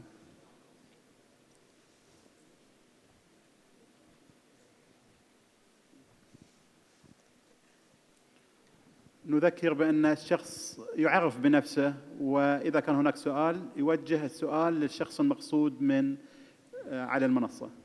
Thanks for giving us the chance to make a comment in this very precious conference. And thanks for the esteemed country Qatar and the DICID for giving this chance. I would like to ask questions to His Excellency Dr. Ivo Josipovic, the former president of Croatia. And I would like to introduce a human rights violation incident that happened in South Korea recently. A 27 young lady was killed by the hand of her parents accidentally because of the coercive conversion education. Her name was late Miss Koo Ji-in. She died while being forced to convert on January 9th. The program that led her to death is called Coercive Conversion Program. It is conducted by the conversion pastors. Although the Republic of Korea guarantees the freedom of religion as a constitutional right, human rights has been violated and people were even murdered for not being a part of the religious establishment, the major religion. Victims are captured, kidnapped, and even led to death, handcuffed. If they refuse to listen to the program, they are beaten and hit. In a serious level, some of them were sent to mental hospital regardless of their will. So about these things, Victims Association made a petition to the government with more than 140,000 supports. And however, we have not yet have official responses from any human rights organization and from the government. Thank you for that. Yes, we would like to ask opinion for His Excellencies and the distinguishable guest about this incident. Okay, so thank you for the question. Definitely, all around the world, people are discriminated. Even violence is practiced to convince someone to participate in this or that religious or political movement.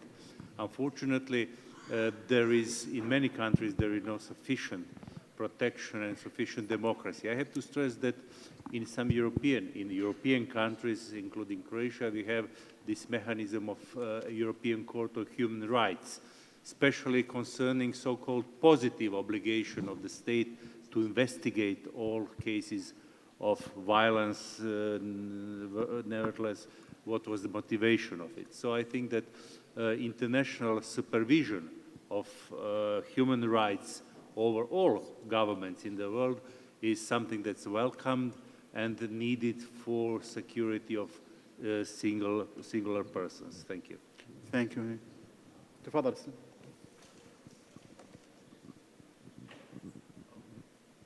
من أوكرانيا عماد أبو الرب مدير المركز الأوكراني للتواصل والحوار. لي سؤال لسعادة السفير الأستاذ سري إسماعيل ولفضيلة الدكتور علي قراداغي. أنا في مشاركتي حقيقة أثمن ما ذكرته الدكتورة مريم آيات أحمد وأنطلق من مداخلتها حول قضية هامة، وهي أننا في مثل هذا المؤتمر الهام بمحاوره حول الأديان وحقوق الإنسان نجد أن الباحثين والدارسين والخبراء يذكروا كثير من الأفكار الرائعة والريادية وفيها مخرجات إيجابية، ولكنها بعيدة غالباً عن صاحب القرار. دائماً تكون هناك توصيات في أغلب المؤتمرات، ولعل سعادة السفير أشار في كلمته أن هناك توجه لإيجاد كتلة دولية سياسية اقتصادية. كيف يمكن، وهنا السؤال، أن نربط أو نكون جسر فاعل بين الخطاب الديني أو القيادات الدينية مع الكتل السياسية والاقتصادية؟ والتوصية لمركز الدوحة الدولي لحوار الأديان لعله يوجد آلية من خلال دوره الفاعل والمتميز في أن يطرح مبادرة لعلها تحقق ذلك من خلال تعميم مثل هذه التوصيات. نريد باختصار أن نوصل ذلك لأصحاب القرار والتأثير، ليس فقط للعلماء والباحثين فهم شركاء معنا في الأفكار، ولكن لأصحاب القرار والتأثير. شكرا لكم. شكرا جزيلا لك. فضيلة الشيخ تبغى تعلق على هذا السؤال؟ يعني حقيقة أنا معك في أهمية تفعيل هذه المؤتمرات، خاصة بعد 13 مؤتمراً بجهود مباركة من دولة قطر ومن مركز الحوار برئاسة الدكتور النعيمي حفظه الله وأختنا الفاضلة دكتورة عائشة. فلا بد أننا حقيقة نسعى لتحقيق آلية مشتركة بين العلماء من جميع الأديان وبين كذلك السياسيين.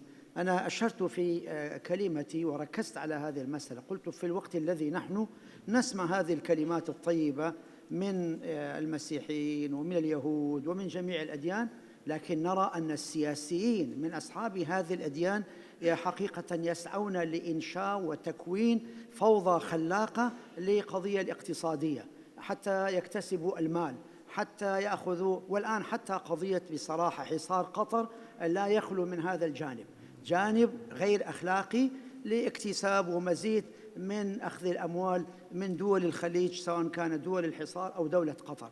فلذلك يجب على أصحاب الأديان، ونحن بالمناسبة في الاتحاد العالمي للعلماء المسلمين الذي يضم أكثر من 95,000 عالم، هذا الاتحاد عاهد الله بأن يقول الحق.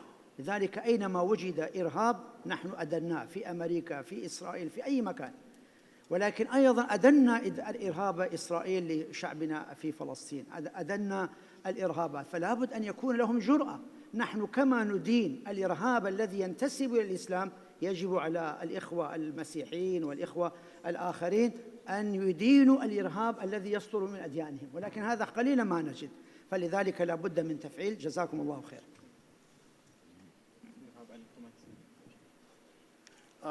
That question,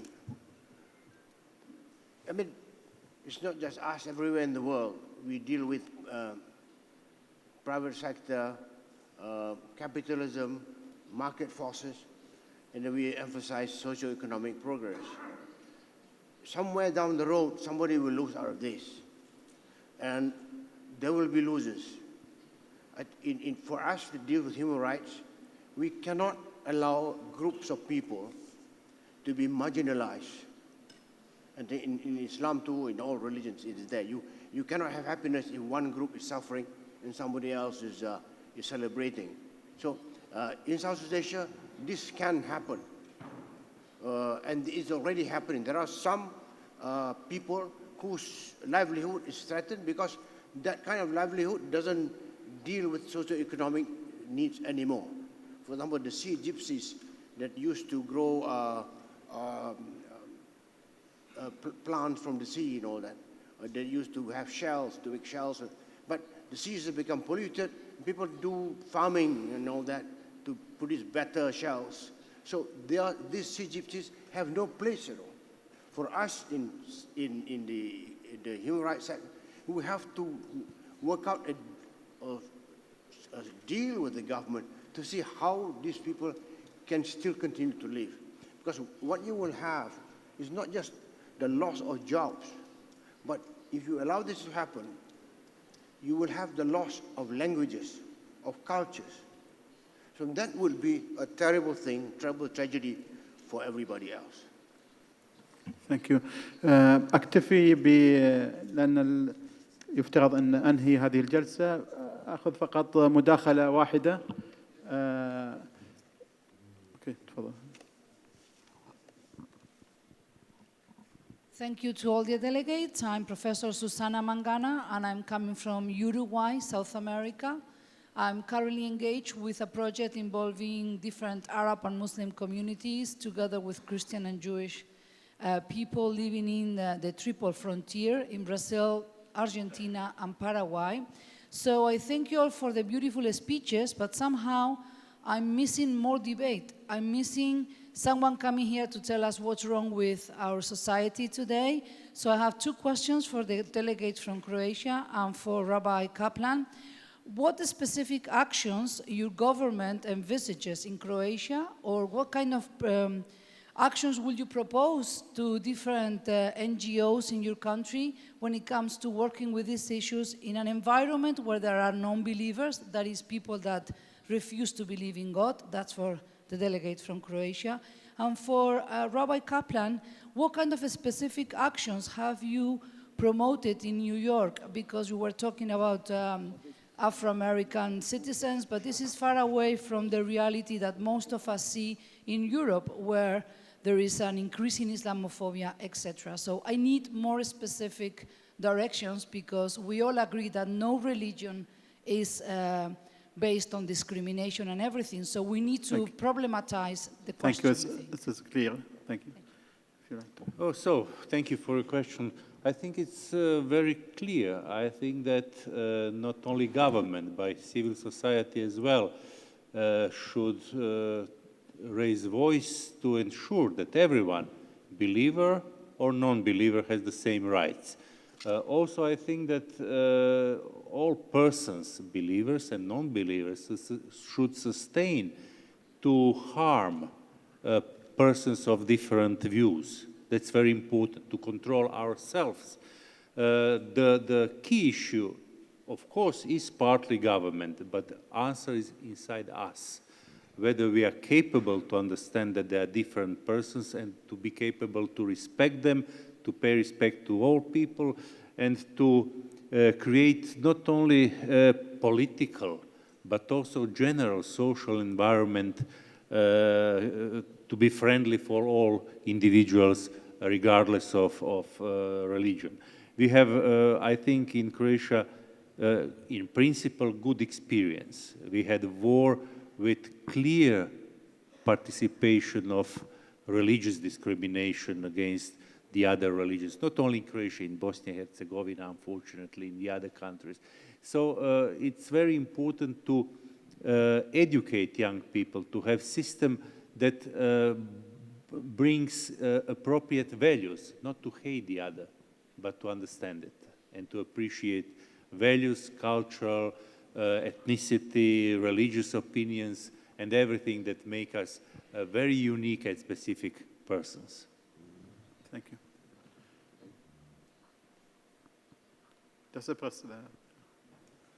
Thank you very much for asking that specific question. Due to time limitations, I was just getting to the place in my paper where I was beginning to talk about that and being respectful of time. In New York, we had to understand how we were going to deal with a whole changed definition of diversity and how it affected our society. The two major methodologies that we used in New York was the formation of community-based coalitions, of multi-stakeholder coalitions to address quality of life issues throughout New York, whether it was access to health care and providing cultural competent health care within hospitals or other healthcare institutions in New York. We helped government, community, and the healthcare system shift to provide dignity in the type of service that they were providing to people in the terms of language, food, and culture and faith when a person arrived in a hospital, so that they receive culturally competent, and we call cultural humility type of health care in a specific place. Another major methodology that we have used in New York is the training of up-and-coming and rising leadership representing the full diversity of New York to have the proper skills to be leaders, but also to understand the use of dignity and the use of cultural competency in the kind of work that they do. We have been training leaders now for over a quarter of a century, now have thousands of leaders who were, when they were trained, were on their trajectory of becoming more important leaders within society. They now play pivotal roles in the business world, in the governmental world, and other aspects of American society, and they have taken these skill sets and have inserted them into the various different roles that they play as leaders within our society. One particular person, her name is Fatima Shama, who was one of our students early on when she was in her 20s, later became the Commissioner for Immigrant Affairs under Michael Bloomberg, the mayor of the city of New York. She took this understanding of the right of human dignity into everything she did as a government official and every interaction with immigrant populations in the context of New York, providing them with the basic rights and education and opportunity to become a more important and inclusive part of the society of New York City. دكتور علي تفضل. أنا أود حقيقة أن أجيب على أختنا الفاضلة حول تعامل الدين الإسلامي مع ملحدين أو ما أشبه ذلك. الإسلام حقيقة كون 4 دوائر أساسية بإيجاز. الدائرة عامة الإنسانية تشمل كل بني البشر، ثم دائرة أهل الكتاب وهي الديانات السماوية الإبراهيمية ال3، هذا لها خصوصية، يعني الإسلام أقرب ما يكون إلى هذه الأديان، ثم بقية الأديان بما فيها الإلحاد جمعهم الإسلام على أساس البحث عن الحقيقة، وهذا بآية واضحة يقول: وإنا أي نحن المسلمين أو إياكم المشركون الملحدون بقية الأديان كل الناس لعلى هدى أو في ضلال مبين. هنا القرآن لم يقل نحن على هداية وأنتم على ضلالة، قال أنتم تبحثون عن الحقيقة ونحن نبحث عن الحقيقة، فالبحث عن الحقيقة يجمعنا، فإذا هذه يسمون أمة البحث عن الحقيقة تجمع، ثم المجتمع الإسلامي. فلذلك نحن تعاملنا مع الآخرين بهذا الشكل. وهذا إخوتي وأخواتي، ربما بعض الإخوة يرون بعض الآيات فيها شدة وفيها هذه الآيات هذا لها ميزان خاص. أنا عندي كتاب أسميه فقه الميزان. هذه الآيات التي فيها شدة فيها غلظة هذا خاص بميزان الحرب. لما يكون هناك حروب والدفاع عن النفس هذا لها ميزان آخر، لكن مجتمع التعايش مجتمع العادي قائم على هذه الدوائر ال4. وشكرا. طبعا أضطر أن أنهي هذه الجلسة وأعتذر اعتذار شديد لكل من طلب الكلمة، لكن إن شاء الله خلال هذين اليومين إن شاء الله سوف تتاح لنا الفرصة للالتقاء بالمتحدثين وتبادل الأفكار معهم والمقترحات. الآن لدينا فرصة. الآن يتفضل سعادة رئيس مركز الدوحة الدولي لحوار الأديان لمنح بعض الهدايا التذكارية للمتحدثين. خلينا نقوم لك أخي، احنا نجي حتى تعمل صورة معك. كل سنة إبراهيم، هاي من تواضعك، جزاك الله.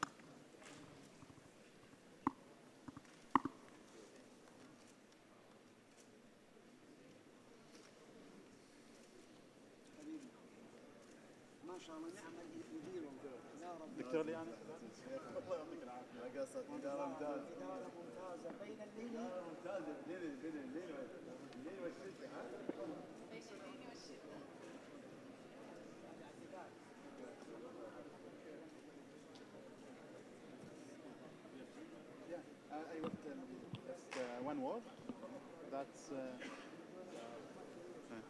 نشكر الحضور الكريم، والآن لدينا استراحة بسيطة للساعة 1 إن شاء الله، وسوف تكون هناك جلسات متزامنة في قاعة أخرى، في قاعة سلوى. شكرا جزيلا لكم.